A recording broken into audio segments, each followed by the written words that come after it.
Terus tak beri contoh lagi kebahagiaan ketika kita milih Islam moderat. Islam kita diajarkan guru-guru kita, utamanya oleh guru kita Mbah Maimun. Saya juga sering ketemu beberapa ulama dunia, termasuk Habib Umar. Saya juga ikut sowan ke sini pas beliau sama Habib ini Hasan Toha Putra di sini sama orang-orang moderat. Itu cara berpikir juga luar biasa indah. Beliau pernah cerita ya, beberapa ulama banyak yang cerita itu. Saya pernah diceritani seorang alim ketika ada orang ekstremis itu mau ngebom di tempat maksiat. Kebetulan yang maksiat itu kebanyakan ya orang Islam, karena di negara yang mayoritas Islam. Ditanya sama Syekh Sa'rawi. Syekh Sa'rawi itu mufasir top di mana? Mesir. Ini mau tak habisin karena mereka orang Islam kok maksiat terus. Terus ditanya sama Imam Sa'rawi, laumatu ala khini ma'asihim aina masiruhum. Kalau mereka mati dalam keadaan maksiat, mereka kemana? Ya ilanar, mereka pasti masuk neraka. Terus ditanya sama Imam Sa'rawi, wahal masiruhum ilanar muradun nabi amlah. Punya umat maksiat kemudian mati masuk neraka, itu yang diinginkan Nabi apa enggak? Ya tidak aja. Ya sudah, enggak usah dibom, ditunggu tobatnya kata. Karena kalau mati dalam keadaan itu ke neraka, dan itu tidak yang diinginkan Rasulullah Sallallahu Alaihi Wasallam. Terus ekstremis ini menjadi tobat, tidak berpikir ekstremis Mas. Jadi orang itu harus berpikir mindset yang baik. Meskipun kadang berpikir baik itu ya agak-agak kacau. Ada seorang wali Majnun itu kalau berdoa agak kacau, tapi nggak bisa dibantah. Masyhur itu doa itu. Ini sekaligus ijazah, tapi kalau sebelum wali nggak boleh. Itu datang ke makamnya Rasulullah SAW. Terus doanya itu begini, ya Allah sekarang terserah engkau. Ya Allah sekarang terserah engkau. Jika saya kamu jadikan orang soleh, jika saya engkau jadikan orang soleh, maka surra habibuk, maka kekasihmu ini senang. Yang susah musuhmu yaitu setan. Tapi kalau engkau menjadikan saya orang fasik, maka yang susah kekasihmu, yang senang musuhmu. Jangan punya dua pilihan itu. Wah itu kan doa tapi kayak teror gitu. Ya jadi berdoa di Raudhah. Wah itu mesti mandi itu karena agak-agak maksa Tuhan itu.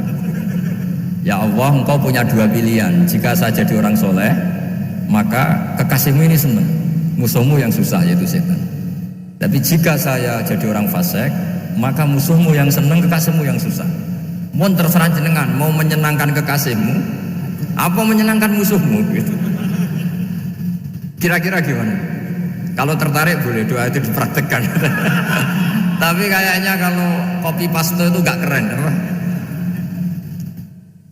Jadi dulu orang itu muamalah sama Allah dan Rasul itu rileks. Rileks itu nyaman karena ya tadi qul bi fadlillah wa bi rahmati fa bidzalika falyafrah. Sehingga Imam Izzuddin bin Abdissalam itu ngendikan innal ladzina yarmunal muhsanatil ghafilat. Di antara kebaikannya ibu-ibu atau mbak-mbak ini harus berstatus ghafilat. Perempuan-perempuan pelupa. Ghafilat itu pelupa. Pelupa dari kenikmatan maksiat sehingga mereka dengan taat. Misalnya ada ibu-ibu atau mbak-mbak atau juga bapak-bapak tahajud, kemudian nyaman dengan tahajud itu. Kira-kira terbersit enggak ingin maksiat? Enggak kan, karena sudah nyaman dengan tahajud, dengan taat.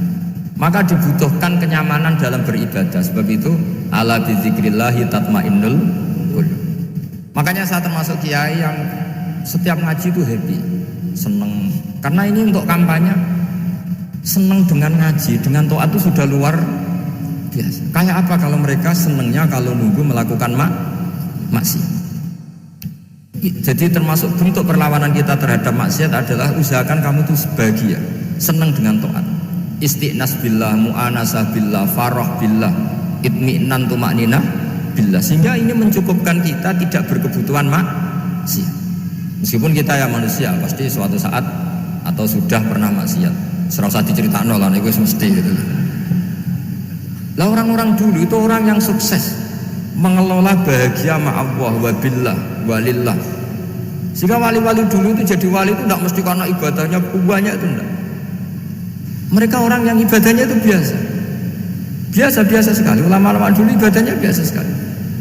Tapi qulubuhum ma'allah, hatinya itu ma'allah. Itu ada seorang wali itu jadi wali, Umar bin Abdul Aziz yang dikenal khamisul khulafa. Khamisul khulafa. Di luar khulafa Rasyidin 4, di antara yang soleh adalah siapa? Umar bin Abdul Aziz.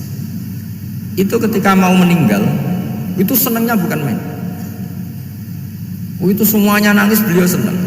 Terus tanya, kenapa kamu senang? Memangnya saya kalau mati itu kemana? Ila khairi madhubin ilaih, ke zat terbaik. Timbang urip mbek kowe bulet atau mbek arhamur rahimin gitu. Yaitu Allah Subhanahu wa taala. Jalaluddin Ar-Rumi ketika mau meninggal itu muridnya nangis semua, beliau marah. Kamu harusnya pesta karena saya mau ketemu kekasih saya, malah kamu tangisi. Goblok sekali kamu, katanya. Jadi orang-orang dulu itu luar biasa. Karena tadi mereka tidak ingin ketemu Allah itu dianggap problem. Harus sesuatu yang membahagiakan. Makanya wali-wali itu kalau berdoa begini, wa khairu ayyami yauman alqa fih, dan jadikan hari terbaikku adalah hari ketika saya ketemu engkau ya. Pernah dengar doa itu? Wa khairu ayyami yauman alqa fih, dan hari terbaikku adalah hari saat ketemu engkau. Aman kan enggak? Sampai mati ku wedi. Saya tidak tahu wedi dosa apa wedi Israel apa wedi malaikat siapa? Mungkar nakir. Sebenarnya tidak perlu seperti itu. Karena cara pandang Nabi itu ini bisa dipraktekkan.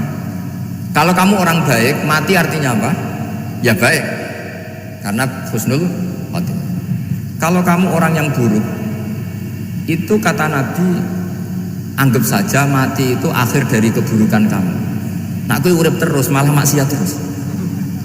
Maka Nabi itu kalau ngajari kita berdoa gini, Allahumma ij'alil hayata ziyadatan li fi kulli khairin wal mauta rohatan li min kulli syarrin. Ya Allah, kalau saya hidup ya anggap saja ziyadah fi kulli khairin, berpotensi nambahi kebaikan. Kalau saya mati anggap saja ini akhir dari segala keburukan. Maka saya berkali-kali guyon. Makanya tradisi ulama-ulama NU, ulama-ulama pesantren, ya ada hanya NU, pokoknya ulama-ulama alim. Itu kalau ada orang mati, orang nakal gitu mati, ini saya gitu, itu hadirin mesti gak terima. Wapi enang di omong wakal. Tapi dipaksa sama kiainya, saya gitu. Lama-lama dipaksa. Saya gitu. Padahal yang hatinya kiai, wis ra iso maksiat meneh, wis saya. Karena dengan mati berarti saya sudah tidak bisa maksiat lagi. Jadi Nabi melihat hidup dan mati itu segampang itu. Kalau al hayata ziyadatan li fi kulli khairin wal mauta rohatan li min kulli syarr. Coba kita ke depan itu kan ada potensi zina, potensi korupsi, potensi maksiat. Yang bisa menghentikan potensi itu apa coba? Mati ya, udah pinter ya. Sudah maju berarti. Berani mati. Berani. Tapi jangan di sini kalau panitia nanti. Artinya yang selama ini kita risau dengan kematian, dengan apa? Nabi ngajari kita tadi. Allahumma ij'alil hayata ziyadatan li fi kulli khairin wal mauta rohatan li min kulli syarr. Ya Allah, jadikan hidup ini sebagai bekal menambah kebaikan, dan suatu saat kalau saya mati, semoga itu akhir dari segala keburukan. Jadi artinya Nabi itu ngajari kita itu positif terus. Sama seperti ulamanya tadi. Nak lagi rukun mbek tonggo ya sanggep ae kanca keapian. Nak nenengan ben ra utang ngoten. Dadi pokoknya penak terus itu. Nak bojo lagi ngamuk alhamdulillah gak ngajak blonjo. Nak pas rukun ya alhamdulillah kok lagi rukun. Jadi gampang semua. Makanya ada seorang alim itu ngendikan begini, ada yang tanya, saya tuh dulu ketika kaya teman saya sering main ke saya, setelah saya miskin gak ada teman-teman yang ke saya. Dikira si Habib ini kebetulan orangnya Habib itu mendukung keluhan dia, ternyata enggak.